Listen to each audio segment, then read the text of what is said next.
À toi pour ce flashback. Merci. Chers amis du CEPI, dresser l'histoire d'une association cinquantenaire risque de nous retenir une longue partie de soirée. D'autant que mon âge aidant, des trous de mémoire peuvent encore en prolonger la durée. Cependant, rassurez-vous, je pense que je serai assez succinct pour ne pas retarder l'heure tant espérée du cocktail. Tout discours se doit de commencer par des hommages et des remerciements. Mais là aussi, mes prédécesseurs et mes successeurs m'ont largement aidé à abréger ce préambule.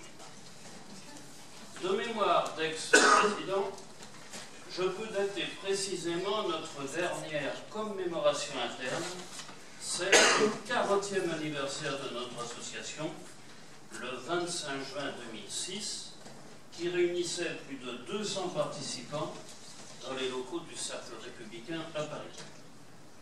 D'autres ont sans doute eu lieu, mais il faudrait rechercher dans les archives de ceux qui se sont succédés, depuis M. Delgrange, Gérard Delmas en 1979, Marc Delair, Alain Galochat en 1981, Nicolas Bosflug en 1990, puis Béatrice Thomas et moi-même en 2004, et enfin Evelyne depuis 2013. Merci aux présents et aux absents pour leur contribution au renom de notre association. On rappelle qu'elle avait été créée le 6 juin 1966 par quelques pionniers du CEPI, qui étaient nés 2 ans auparavant. Je vous épargnerai les statistiques et histogrammes du nombre d'adhérents et surtout des cotisants durant ces longues années. Nos activités ont toujours été régies par nos statuts. Favoriser le développement du CEPI et en aider les étudiants et les diplômés. Cette feuille de route se décline en actions d'une part de communication entre les membres et d'autre part d'information et de formation et de création de liens conviviaux pour compléter nos 2 axes principaux. Historiquement, on rappellera la publication de bulletins d'information mensuels, je crois au début, puis trimestriels, voire annuels, avec articles et annonces des événements de propriété industrielle, ainsi qu'une bourse d'emploi.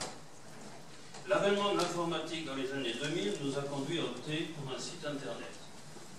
On passera sur nos quelques déboires informatiques, dû notamment au fait que notre situation financière nous limitait à faire appel à des sociétés de services low cost, souvent amicales, pour constater que notre site actuel, www.acpi.eu, est maintenant pleinement opérationnel depuis plus de 2 ans dans ses diverses rubriques. On y compte plus de 300 inscrits. Et on a même débordé vers les réseaux sociaux avec des comptes Twitter et Facebook qui sont très régulièrement visités.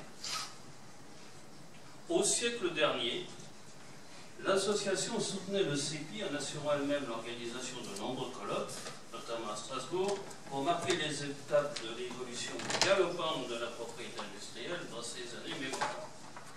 Entrée en vigueur de la loi 68, l'avènement du brevet européen dont la mise en œuvre nourrissait les commentaires et envolait de nombreuses personnalités enseignantes au CEPI.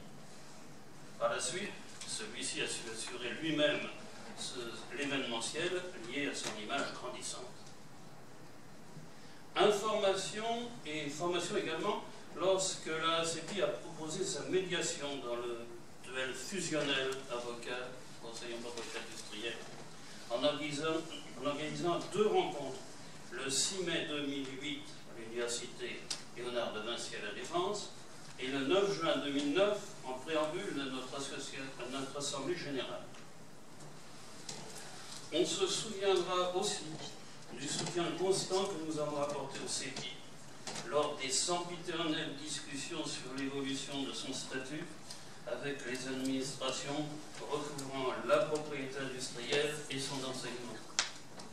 Ainsi, dans les années 2010-2012, nous avons été auditionnés lors de l'enquête pour l'école de la propriété intellectuelle et l'innovation, ou par le groupe de travail INPI, ministère de la Recherche, formation, employabilité intellectuelle et évolution du CEPI. Plus récemment, de par notre adhésion à l'Association pour la juridiction unifiée des brevets, l'UJUB, nous avons soutenu l'action de professionnels pour convaincre les autorités françaises de l'urgence de l'installation de la division centrale de la Cour à Paris, malgré les dernières incertitudes de la position de la Grande-Bretagne. Mais revenons au créneau qui nous singularise. La création de liens conviviaux entre toutes les familles professionnelles de la propriété industrielle. Et il est parfois bien difficile d'intercaler une manifestation festive dans le calendrier serré des réunions professionnelles organisées par les autres associations pour leurs propres adhérents. La tenue de notre cocktail annuel Intergénération depuis 2010 en est l'image. Sa synergie avec la remise des diplômes de master a encore contribué à sa fréquentation, dont la dernière ce soir apporte la preuve de son succès.